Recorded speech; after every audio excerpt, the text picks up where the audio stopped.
तो दोस्तों, आप सभी का स्वागत है हमारे YouTube चैनल केमिस्ट्री पॉइंट पे।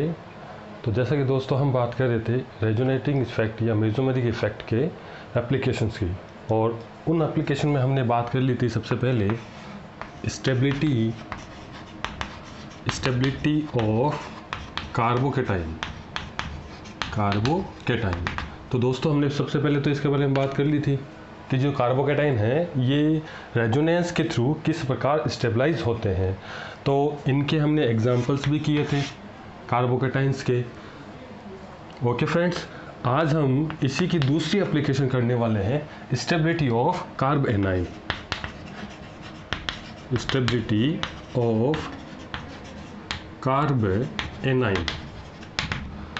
तो दोस्तों, आज का हमारा टॉपिक बहुत ही अच्छा टॉपिक है हमारा, स्टेबिलिटी ऑफ कार्ब एनाइन।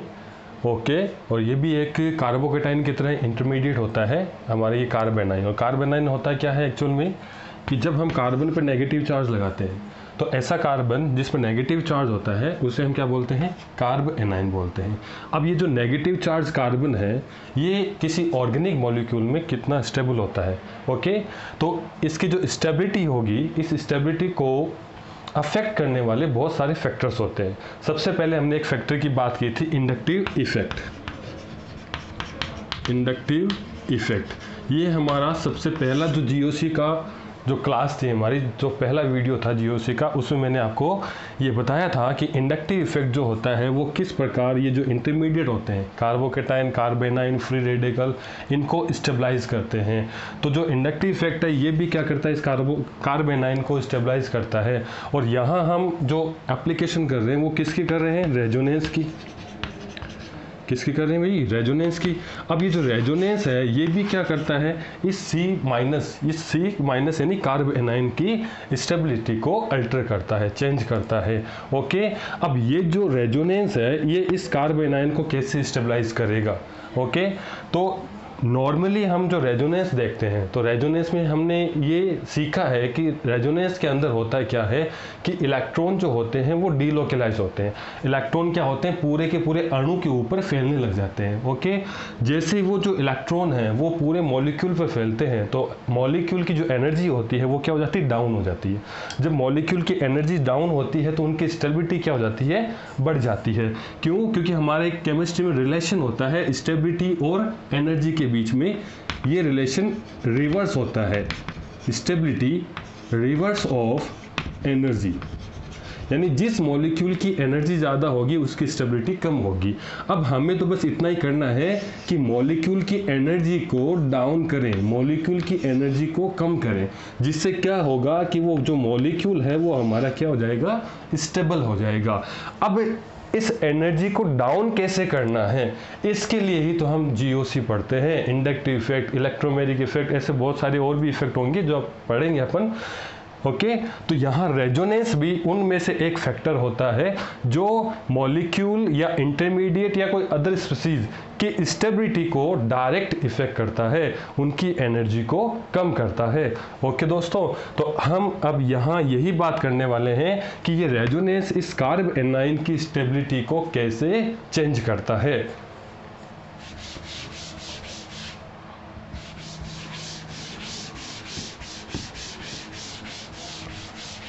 तो बात करें फिर carb A9, stability of carb A9.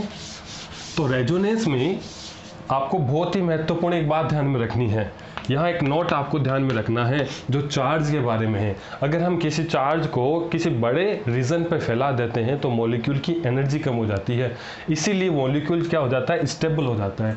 और जो रेजोनेंस है वो यही काम करता है, वो क्या करता है, चार्ज को पूरे मॉलिक्यूल पे स्प्रेड करता है, फैलाता है। तो दोस्तों, इस नोट के बारे में आपको बता देता हूँ कि रेजोनेंस के अंदर क्या होता है एक्चुअल में। In resonance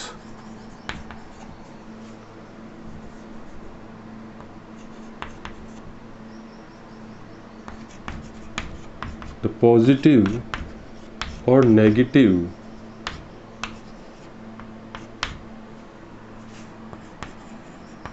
charges are spreaded spread over the whole molecule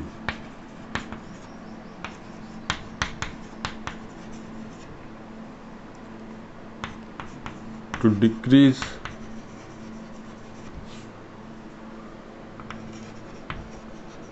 energy and increase stability. यानी कि फ्रेंड्स, इसका मतलब ये है कि रेजोनेंस के अंदर जो पॉजिटिव और नेगेटिव चार्ज होते हैं, इन चार्ज को, इसमें होता क्या है कि इन चार्जेस को फैलाया जाता है। ठीक है, अब ये जब चार्ज फैल जाते हैं तो मॉलिक्यूल की जो एनर्जी होती है वो क्या हो जाती है, कम हो जाती है। जब मॉलिक्यूल की एनर्जी कम होती है तो उसकी जो स्टेबिलिटी होती है ना, वो बढ़ जाती है। तो ये जो रेजोनेंस इफेक्ट है, ये जो मेसोमेरिक इफेक्ट है, ये होता क्या है कि ये चार्जेस को पूरे मॉलिक्यूल पे फैलाता है, जिससे मॉलिक्यूल की एनर्जी कम होती है और एनर्जी कम होने से उसकी स्टेबिलिटी बढ़ जाती है। ओके, तो ऑर्गेनिक केमिस्ट्री में क्या होता है कि स्टेबिलिटी और एनर्जी, इनमें एक रिलेशन होता है कि वो रिलेशन ये है, स्टेबिलिटी रिवर्स ऑफ एनर्जी। ये रिलेशन होता है ऑर्गेनिक केमिस्ट्री में किसी मॉलिक्यूल की स्टेबिलिटी और उसकी एनर्जी के बीच। अगर हम किसी मॉलिक्यूल की एनर्जी को बढ़ाया जाता है तो उसकी स्टेबिलिटी कम हो जाती है, जबकि स्टेबिलिटी बढ़ती है तो उसकी एनर्जी कम होती है। फॉर एग्जांपल, हमारे पास एक कार्बेनाइन है CH3CH2-। ओके, एक कार्बेनाइन और हमारे पास CH2 डबल बॉन्ड CH2-। हमारे पास ये दो कार्बेनाइन है। ठीक है, तो फ्रेंड्स, इस कार्बेनाइन में देखिए ये जो नेगेटिव चार्ज है, ओके, हम बात कर रहे थे रेजोनेंस में चार्जेस को फैलाने की। तो यहाँ ये जो नेगेटिव चार्ज है, इस नेगेटिव चार्ज को फैलाने के लिए कोई यहाँ पर फैक्टर नहीं है, कोई ऐसा सिस्टम नहीं है कि इस चार्ज को मैं क्या करूं, इस कार्बन से ले हटा के किसी दूसरे कार्बन पे ले जाऊं। तो इसमें ऐसा कुछ नहीं होगा। लेकिन सेकंड जो हमारा कार्बेनाइन है, इसमें आप जरा देखिए कि इसमें कॉन्जुगेशन होता है। ओके, और रेजोनेंस के लिए सबसे जरूरी बात क्या होती है, मॉलिक्यूल का कॉन्जुगेशन होना। अब ये देखो, conjugation pi bond, sigma bond और नेगेटिव चार्ज। तो अब इस चार्ज को मैं क्या कर सकता हूँ, यहाँ से शिफ्ट कर सकता हूँ, इस मॉलिक्यूल में फैला सकता हूँ। ओके, अब ये जो मॉलिक्यूल में इसका डीलोकेलाइजेशन होता है, इसी को तो हम रेजोनेंस कहते हैं। Delocalisation of electrons is called resonance. Okay, इलेक्ट्रॉनों का विस्थानीकरण, किसी मॉलिक्यूल में इलेक्ट्रॉनों का जगह बदल जाना क्या कहलाता है, रेजोनेंस कहलाता है, अनुनाद कहलाता है। ओके ओके फ्रेंड्स, तो यहाँ पे मैंने सेकंड एग्जांपल में क्या किया है, नेगेटिव चार्ज को इस पूरे मॉलिक्यूल पे स्प्रेड किया है, फैलाया है, जिससे ये मॉलिक्यूल जो है वो क्या होगी, एनर्जी उसकी कम होगी, और एनर्जी कम होगी तो स्टेबिलिटी बढ़ेगी। तो रेजोनेंस क्या करता है, कार्बेनाइन की स्टेबिलिटी को बढ़ाता है। न केवल कार्बेनाइन, कार्बोकेटाइन की स्टेबिलिटी को भी बढ़ाता है। जैसे अपन अगर कार्बोकेटाइन का एग्जांपल लें, CH3CH2 positive, okay, CH2 double bond CH and CH2 positive. अब इन दोनों में भी सेम कार्बेनाइन जैसी बात होगी, जैसे हमने कार्बेनाइन की बात की थी वैसा ही इनमें होगा कि यहाँ तो देखो कोई कॉन्जुगेशन नहीं है, कोई रेजोनेंस नहीं है, तो यहाँ स्टेबिलिटी में कोई डिफरेंस नहीं आएगा, यही वो जो रहेगा। अब यहाँ पे देखने से पता लग रहा है कि इस एग्जाम्पल में कॉन्जुगेशन होने के कारण ये जो इलेक्ट्रॉन है यहाँ शिफ्ट होंगे, जिससे ये जो चार्ज है ये एक एटम पर, इस कार्बन पर ना रहकर इस पूरे मॉलिक्यूल पे फैल जाता है।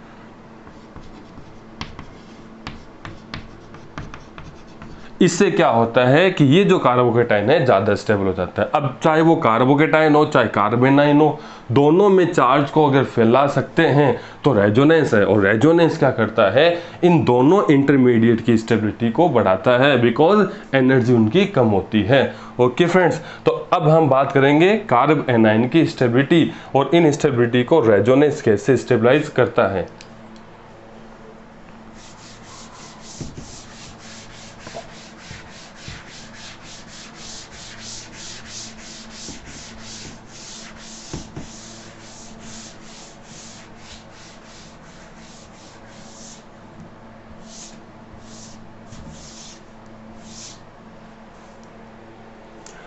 तो एग्जाम्पल लेते हैं अपन कार्बेनाइन के।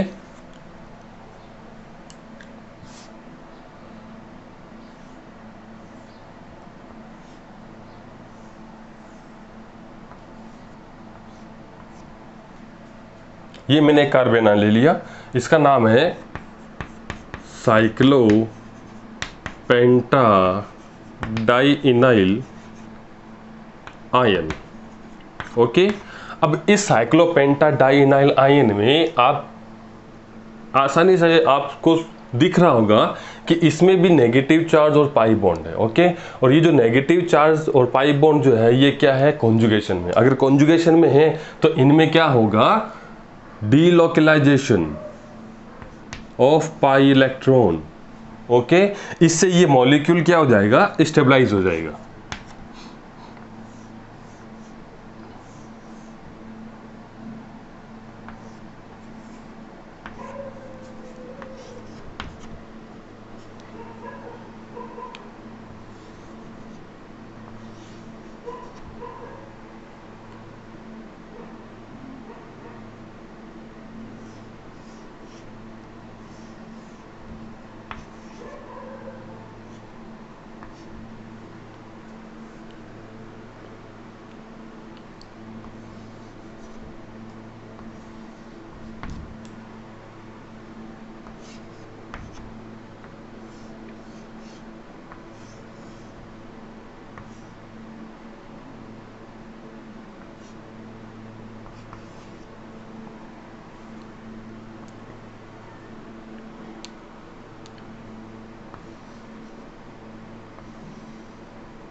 अब वापस इस बॉन्ड को हम यहाँ शिफ्ट करेंगे तो यही स्ट्रक्चर हमें वापस मिल जाएगी।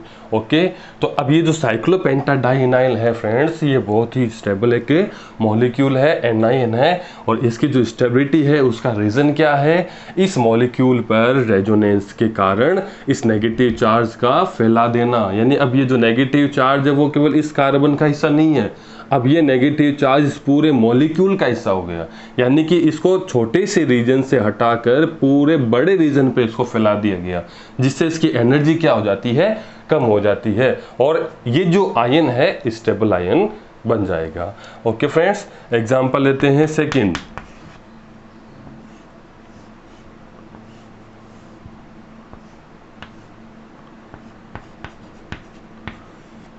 देखिए ये भी एक इसके जैसा ही एनाइन आपको दिख रहा होगा, साइक्लोपेंटाडाइन। ओके, लेकिन ये तो क्या है, नेगेटिव चार्ज डायरेक्ट इस रिंग पे है, रिंग के कार्बन पे है जो इसमें कॉन्जुगेशन में है। यहां से अगर आप देखोगे तो क्या कॉन्जुगेशन है, नहीं, इसमें कॉन्जुगेशन नहीं है। क्यों, क्योंकि देखो ये पाई बॉन्ड हो गया, फिर ये सिग्मा बॉन्ड हो गया, फिर सिग्मा बॉन्ड आ गया, यानी यहाँ जो कार्बन है वो कार्बन क्या हो गया, sp3 कार्बन हो गया। और कॉन्जुगेशन के लिए क्या होना चाहिए, sp2 एंड पैरेलल, ये कंडीशन होनी चाहिए थी, सारे के सारे ऑर्बिटल पैरेलल होने चाहिए थे, लेकिन यहाँ sp3 कार्बन आने के कारण इनका कॉन्जुगेशन जो है वो खत्म हो गया। तो इसमें हम रेजोनेंस नहीं कर सकते, ये केवल एक एनाइन होगा। अब इस एनाइन में और इस एनाइन में अगर अपन स्टेबिलिटी का ऑर्डर बताएं तो ये एनाइन ज़्यादा स्टेबल होगा कि ये एनाइन ज़्यादा स्टेबल होगा, सिंपल है, ये एनाइन ज़्यादा स्टेबल होगा। क्यों, क्योंकि इसमें रेजोनेंस है भाई। रेजोनेंस क्या होता है, रेजोनेंस एनर्जी को कम करता है और स्टेबिलिटी को बढ़ाता है। ओके फ्रेंड्स, तो ये एनाइन आपका कम होगा, यानी कि first example is more stable then second example, first compound is more stable then second compound. Example third,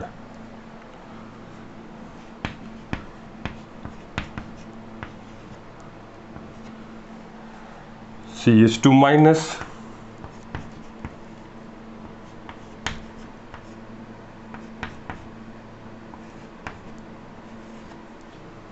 अब मैंने यहाँ दो एग्जाम्पल और लिखे हैं, एक तो है CH3 CH2 माइनस, एक CH3 CHNO2। ओके, इन दोनों में ज़्यादा स्टेबल एनाइन कौन सा होगा, इन दोनों में ज़्यादा स्टेबल एनाइन ये होगा, बिकॉज इसमें कॉन्जुगेशन है, इसमें रेजोनेंस है। अब इसमें रेजोनेंस कैसे होगा कि अगर हम इसका रेजोनेंस बनाएं CH3 CH और NO2 ऐसे बनता भी, देख लो कॉन्जुगेशन है, यहाँ माइनस चार्ज है, माइनस सिग्मा और ये पाई और ये पॉजिटिव चार्ज, तो यहाँ से ये इलेक्ट्रॉन यहाँ शिफ्ट हो जाएगा और ये इलेक्ट्रॉन यहाँ शिफ्ट हो जाएगा। तो देखो चार्ज को हम क्या कर रहे हैं, फैला रहे हैं, तो एनर्जी कम होगी तो स्टेबिलिटी बढ़ जाएगी। CH3 CH double bond NO minus and O minus, nitrogen plus, ये रेजोनेटिंग स्ट्रक्चर फर्स्ट, ये रेजोनेटिंग स्ट्रक्चर सेकंड। तो दोनों एग्जाम्पल में ज्यादा स्टेबल एनाइन ये वाला होगा।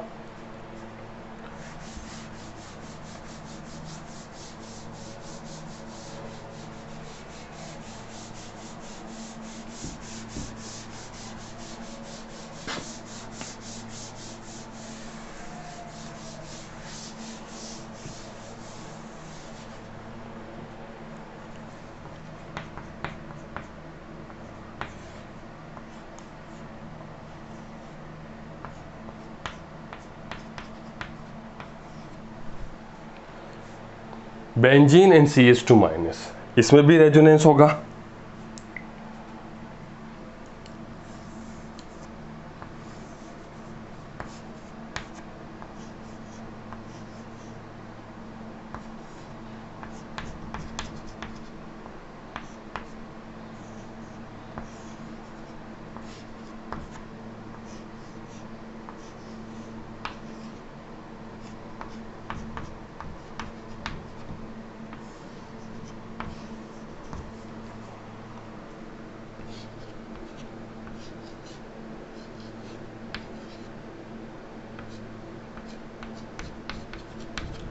और लास्ट स्ट्रक्चर वापस पहले जैसी स्ट्रक्चर बन जाएगी। तो ये भी आयन क्या है, रेजोनेंस स्टेबलाइज।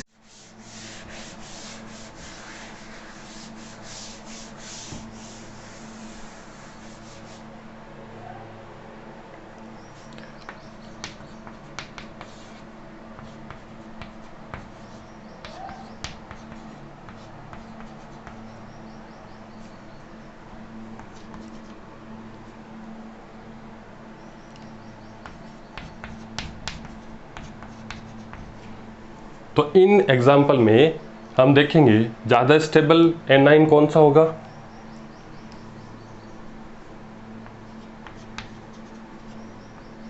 ज़्यादा स्टेबल एनाइन कौन सा होगा, ये वाला ज़्यादा स्टेबल होगा। क्यों? क्योंकि इसमें कॉन्जुगेशन है।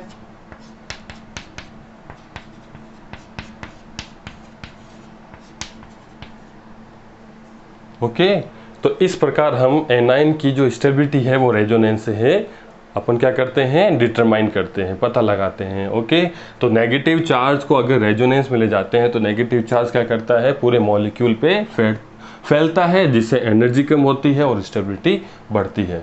तो अब हम बात करेंगे फ्रेंड्स रेजोनेंस की जो थर्ड एप्लीकेशन थी, stability of free radical. Third application क्या है, स्टेबिलिटी ऑफ फ्री रेडिकल। तो दोस्तों ये भी वैसे ही है जैसा हमने कार्बेनाइन में स्टेबिलिटी किया था, तो सेम वैसे ही फ्री रेडिकल की स्टेबिलिटी जो है वो भी रेजोनेंस से क्या होती है, बढ़ती है। यानी कि रेजोनेंस जो होगा, जो मेसोमेरिक इफेक्ट होगा, वो फ्री रेडिकल की स्टेबिलिटी को क्या करेगा, बढ़ाएगा। जैसे एग्जाम्पल में देखें हम,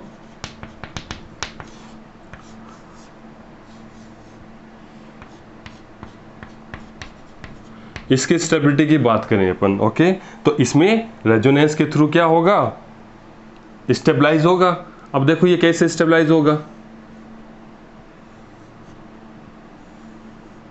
अब जब ऑड इलेक्ट्रॉन की बात करते हैं, फ्री रेडिकल की बात करते हैं, तो इनमें जो एरो होते हैं ना, ये एरो कैसे बनाए जाते हैं, फिश हुक एरो से, यानी कि हाफ एरो की तरह इनको अपन रिप्रेजेंट करते हैं, हाफ एरो से रिप्रेजेंट करते हैं। Okay,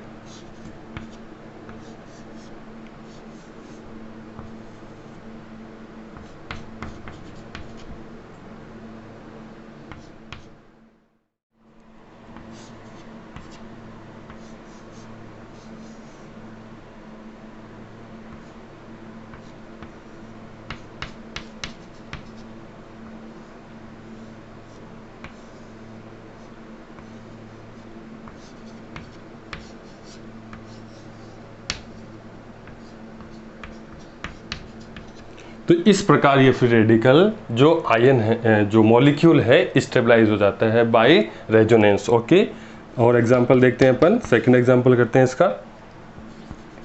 CH3 CH2 radical, CH2 double bond CH and CH2 free radical. अब इन दोनों फ्री रेडिकल में स्टेबल फ्री रेडिकल कौन सा होगा? क्यों? देखो, फर्स्ट रेडिकल में CH3 ग्रुप की प्रेजेंस के कारण यहाँ प्लस I इफेक्ट अप्लाई होता है, जबकि इस कंडीशन में इस जो फ्री रेडिकल है सेकंड, इसमें हम देखेंगे तो यहाँ क्या होगा? कॉन्जुगेशन, और कॉन्जुगेशन से ये क्या हो जाएगा? मॉलिक्यूल में फैल जाएगा। अब इलेक्ट्रॉन भी तो क्या होता है? नेगेटिव चार्ज्ड पार्टिकल होता है। ओके, क्योंकि इस पर भी एक यूनिट नेगेटिव चार्ज होता है। अब इस इलेक्ट्रॉन को ही फैला देते हैं तो ओवरऑल हम कर क्या रहे हैं? हम चार्ज को ही तो फैला रहे हैं, आवेश को ही तो फैला रहे हैं, जिससे स्टेबल होगा।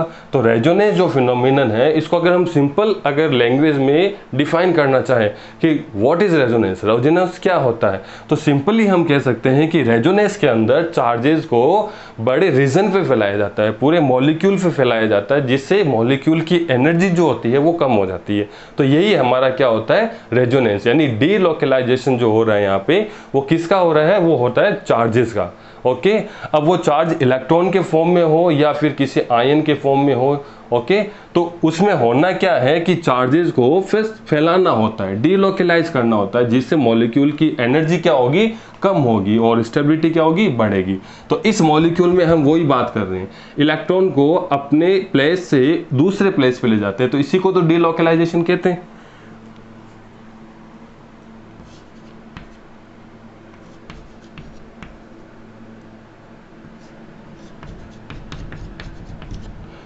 तो मॉलिक्यूल जो सेकंड है ये क्या होगा? ज्यादा स्टेबल होगा। Okay, first is less stable then second, और ये इसकी रेजोनेटिंग स्ट्रक्चर है। इसमें कोई रेजोनेंस नहीं होगा, नो रेजोनेंस। इसमें रेजोनेंस होगा।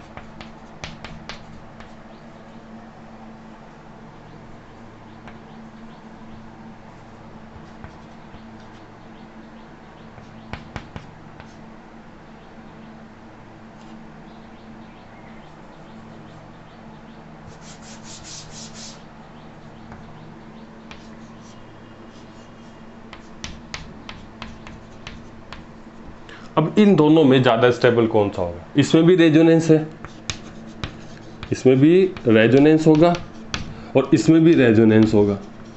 तो ज्यादा स्टेबल कौन सा मॉलिक्यूल है? ज्यादा स्टेबल मॉलिक्यूल वो होगा जिसमें रेजोनेटिंग स्ट्रक्चर्स की नंबर ज्यादा होगी। Number of RS if more than the stability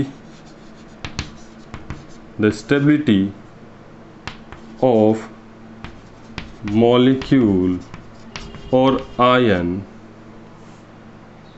more। यानी कि अगर RS की नंबर ज़्यादा होगी, रेजोनेटिंग स्ट्रक्चर्स की नंबर ज़्यादा होगी, तो मॉलिक्यूल और वो जो आयन है वो ज़्यादा स्टेबल होगा।